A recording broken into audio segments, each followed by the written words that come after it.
Hello. सो inverse trigonometric function continue करते हैं।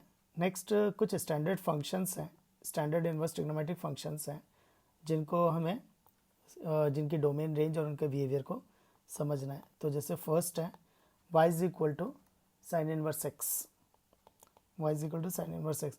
तो ये मिस्टेक मत कर देना, ये मिसकंसेप्शन कि साइन इनवर्स एक्स को तुमने लिख दिया 1/sin x। अगर ऐसा होता तो फिर cosec x की ज़रूरत ही नहीं थी। तो ये बहुत बड़ी सिली मिस्टेक है, तो रेसिप्रोकल मत कर देना। क्यों? क्योंकि देखो साइन इनवर्स एक्स और साइन एक्स का इन्वर्स ये दोनों में फ़र्क है। Sine inverse x is a inverse function, it's a reverse process. लेकिन साइन एक्स का इन्वर्स है रेसिप्रोकल ऑफ साइन एक्स, तो ये हो जाएगा 1/sin x which is cosec x। Next है, कई जगह तुम्हें sine inverse x arc sine x करके मिलेगा, arc sine x, A R C sine x. तो वो क्या होता है, रेस टू -1 इन्वर्स लिखने के बजाय सीधा एक स्ट्रेट लाइन में लिख देता है आर्क साइन एक्स। तो इसकी डोमेन, इसका डोमेन होता है, तो इनका डोमेन रेंज याद करना बहुत आसान है। तो इनका डोमेन क्या होता है, जो ट्रिगो की रेंज होती है वो इनकी डोमेन होती है। तो -1 से 1, और इसकी रेंज क्या होगी जिसके लिए वो मोनोटोनिक इंक्रीजिंग फंक्शन था, तो -π/2 और इसका डेरिवेटिव कितना आएगा 1/√1 - एक्स स्क्वायर। तो अगर तुम नोटिस करो तो derivative is always positive, so function is always increasing, तो function is always monotonic increasing. तो इसका भी ग्राफ देखते हैं, तो इसका ग्राफ कैसा होगा। तो ग्राफ जो भी बनेगा वो -1 से 1 के बीच में ही बनेगा। तो जो भी ग्राफ बनेगा वो -1 से 1 के बीच में ही बनेगा। तो दिस इज़ द -1, तो ये -1 और 1 के बीच में ही बनेगा, और रेंज इसकी -π/2 से π/2 है। तो ग्राफ जो भी बनेगा वो इसी के बीच में बनेगा। तो this is the graph, so this is the graph of sine inverse x. तुम इसको ऐसे भी देख सकते हो कि साइन एक्स, जैसे ऐसे भी देख सकते हो कि साइन एक्स वाई एक्सिस पे बैठ गई, साइन एक्स वाई एक्सिस पर बैठ गई। तो this is the graph of sine inverse x. Next है y is equal to cos inverse x, so we can write ARC of cos x। तो इसकी डोमेन -1 से cos x की range, इसकी रेंज क्लोज इंटरवल 0 से पाए, इसका derivative -1/√1 - x square. So derivative is always negative, so function is always decreasing. और इसका ग्राफ प्लॉट करते हैं, तो ग्राफ जो भी होगा वो -1 से 1 के बीच में बनेगा और 0 से पाई के बीच में बनेगा, and it is a decreasing function, so cos inverse is a decreasing function. So this is the graph of cos inverse x. So this is the graph of cos inverse x। तो ये हो जाएगा पाई, ये हो जाएगा π/2, ये होगा 1, ये होगा 0 और ये होगा -1। तो इसी तरह से फिर third point, third y is equal to tan inverse x, तो ARC tan x, domain r, range open interval -π/2 से π/2, and derivative 1/1 plus x square. Derivative is always positive, function is always increasing, derivative is always positive, function is always increasing. तो इसका graph plot करते हैं, तो ये जो भी graph बनेगा वो 0 से π/2 के बीच में ही बनेगा, and it is a increasing function, it is a increasing function. तो इसका ग्राफ जो भी प्लॉट होगा, तो this is the graph of tan x। ठीक है, ये dotted line is only for reference कि ये π/2 की तरफ जा रहा है, तो ये dotted line is only for reference कि वो -π/2 की तरफ जा रहा है। थर्ड पॉइंट हो गया। Fourth point, y is equal to cot inverse x, तो ARC cot x, domain same है, x element of R, range open interval 0 से pi, and derivative -1/1 plus x square. So derivative is negative, function is monotonic decreasing.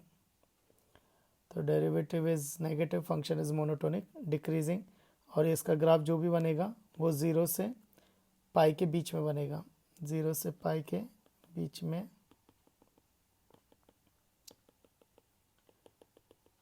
बनेगा। तो this is the graph of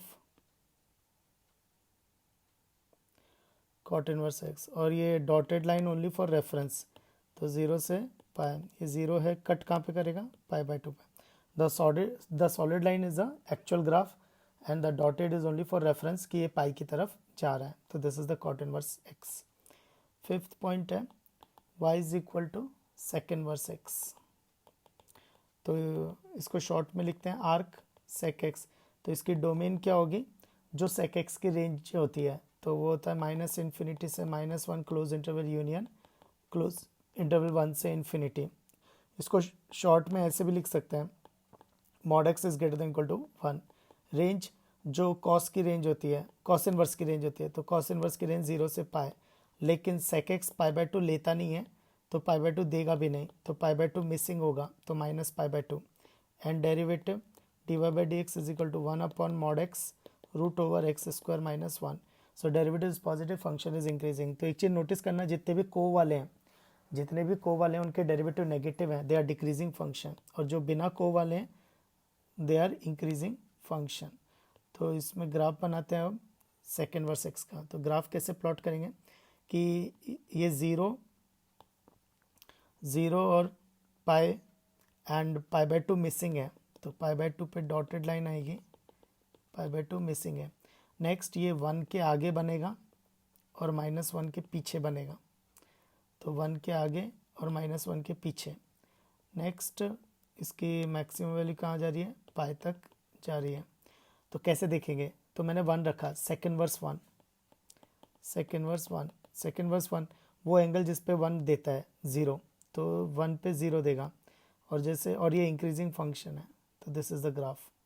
-1 पे सेक inverse -1, तो वो कौन सा angle है जिस पे सेक -1 देता है, तो सेक पाई, तो सेक पाई इज -1, तो इट इज़ पाई, तो ये हो जाएगा। और दिस इज इंक्रीजिंग फंक्शन, तो दिस इज द ग्राफ। तो this solid red is a actual graph of the sec inverse x. Next है sixth, y is equal to cosec inverse x, तो A R C cosec x. तो domain same है, mod x is greater than equal to 1। Range sine inverse की जो range होती है -पाई by 2, लेकिन cosec 0 लेता नहीं है, तो 0 देगा नहीं, तो 0 निकल जाएगा। और डेरिवेटिव इसकी नेगेटिव, क्योंकि ये decreasing function, -1 upon mod x root over x square -1। So derivative is negative, function is decreasing. Next इसका ग्राफ जो भी बनेगा वो -पाई बाय 2 से पाई बाय 2 के बीच में बनेगा, और 1 के आगे बनेगा, -1 के पीछे बनेगा, तो -1 के आगे और -1 के पीछे, और पाई बाय 2 एंड पाई बाय 2 इसकी के अंदर ही रहेगा। तो देखो, तो 1, तो कॉसेक इनवर्स 1 कितना होगा, कॉसेक इनवर्स 1 तो वो एंगल जिस पर 1 देता है पाई बाय 2, और कॉसेक इनवर्स -1 वो एंगल जिस पे वो -1 देता है, -पाई बाय 2, तो 1 पे आ जाएगा pi by 2 and it is a decreasing function, और -1 पे आ जाएगा -pi by 2 and it is a decreasing function. तो this is the graph of cosec inverse x. Next, इनकी डोमेन याद करना तो आसान है, क्योंकि जो ट्रिगो की रेंज होती है वही इनकी डोमेन होती है, पर इनकी रेंज याद करने के लिए एक ट्रिक है। तो ट्रिक क्या है कि हम जनरली देखते हैं कि negative y axis is -pi by 2 and positive y axis is pi by 2 and x axis is 0, तो ये 0 और ये पाई। तो देखो, तो साइन इनवर्स की जो रेंज होती है वो 4th क्वाड्रेंट और 1st क्वाड्रेंट होती है। साइन इनवर्स की जो रेंज होती है वो 4th क्वाड्रेंट और 1st क्वाड्रेंट होती है। एंड फिर -पाई बाय 2 पे ओपन और पाई बाय 2 पे ओपन, तो ये कौन आ जाएगा, tan इनवर्स एक्स। फिर नेक्स्ट -पाई बाय 2 पे क्लोज, पर 0 पे हॉलो एंड पाई बाय 2 पे डॉट, तो ये कौन आ जाएगा, कॉसेक इनवर्स एक्स। तो sine inverse, tan inverse, cosec inverse, ये जो तीनों हैं वो 1st एंड 4th क्वाड्रेंट में लाई करते हैं, के एंगल लाई करते हैं, के एंगल लाई करते हैं। इसी तरह से हम लोग बाकी तीनों का भी देख सकते हैं। तो बाकी तीनों कौन से हैं, कॉस इनवर्स, ये 0 हो जाएगा, ये 0, और ये पाई बाय 2 -पाई बाय 2, तो सी, तो कॉस इनवर्स में क्या होगा, 0 पे क्लोज, पाई पे क्लोज, तो ये जाएगा कॉस इनवर्स एक्स, और 0 पे ओपन एंड पाई पे open, that is cot inverse x, and 0 पे क्लोज, पाई बाय 2 पे ओपन एंड पाई पे close, that is sec inverse x. तो cos inverse, cot inverse, sec inverse जो है वो फर्स्ट और second quadrant, first and second quadrant, और वो जो तीनों sine inverse, tan inverse, cot inverse थे वो first and fourth quadrant cover करेंगे।